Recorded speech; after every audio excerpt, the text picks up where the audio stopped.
মানুষ কত বড় বাঞ্ছদ হইলে স্বার্থ আর অর্থের জন্য অতীতের সব কথাই ভুলে যায়।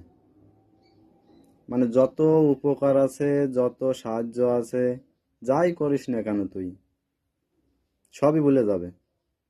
এই অর্থ আর স্বার্থ যদি না থাকে, তাহলে সব শেষ। ঠিক আছে, তোর কাছে অর্থ আছে, তা তোর কাছে মনে কর যে বহুত লোক, তোর কাছে লোকই ধরবে না। মানে তোর কাছে পোলাপানের কোনো অভাবই নেই। তোর কাছে অর্থ নেই, স্বার্থের টানে কেউ আসবে না। তোর কাছে অর্থ আছে, তার মানে তোর চারিপাশে লোকের অভাবই নেই। তোর সাথে কথা বলার লোকের অভাব নেই, তোর সাথে চলার মতো লোকের অভাব নেই।